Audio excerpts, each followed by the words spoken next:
Republican whip and a member of the House Financial Services Committee. How you doing, sir? Good morning to you.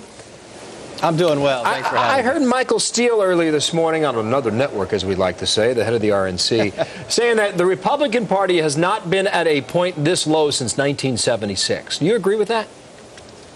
I think we're at a very low point. I mean, when I came to Congress 2 years ago, there's only 13 freshmen Republican.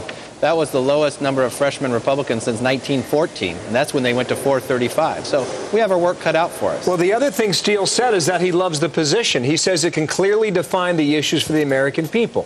What about that? Well, think about it. 6 years ago, this is exactly where the Democratic Party was.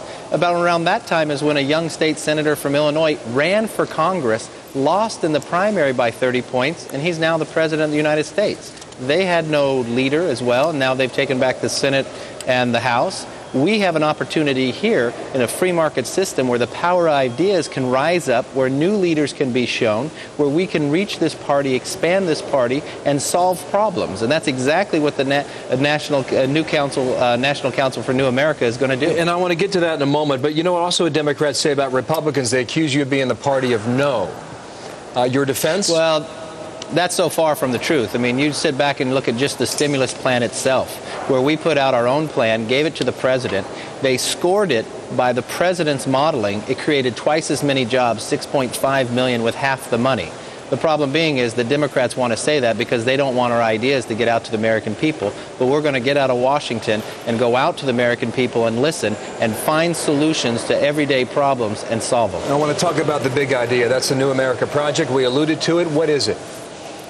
It's a National Council for New America. This is bringing people together, going out across America to find solutions to problems, such as the economics, finding health care that is driven by the policy of the individual to be taking care of them, an education system. And it's bringing the best of minds. And we're going to listen. And it's not just for Republicans, it's for all Americans. You've got Governor Bobby Jindal.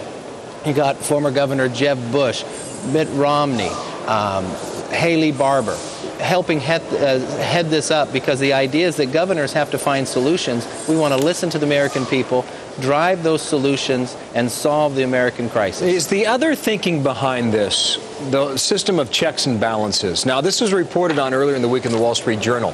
There's a scenario in New Mexico that kind of mirrors the national situation. Democrat in the White House, Democrats in control of the House and the Senate. So then, the sales pitch from your side is, look, there has to be something to keep this Democratic Party in shape and in check, and that's where the checks and balances come in. Have you gone to that much yet? And if so, how will you pitch that best? Well, we will go. If you listen to the American people, more than a majority of them want to have a Congress that gives it checks and balances. That's kind of what American system is made of, why they have the three different branches. But we also have to have ideas and solutions. Is it sinking in? I think it's resonating. You find it all the way out there. I think the movement of the Tea Party was a check and balance on all elected officials to make sure on the spending of where we're going.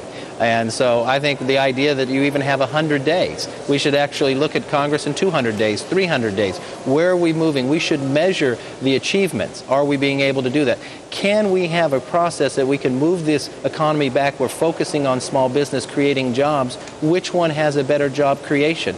That's a check and balance and a positive thing that I think the American people want to see from the minority party, but they also want us to listen and solve problems. Time for the debate to begin. Saturday in Northern Virginia, it starts the New America Project. Kevin McCarthy, Republican out of California. Thank you, sir, for coming on today. Thanks for having me. Megan? Well, new reaction just coming in at this moment to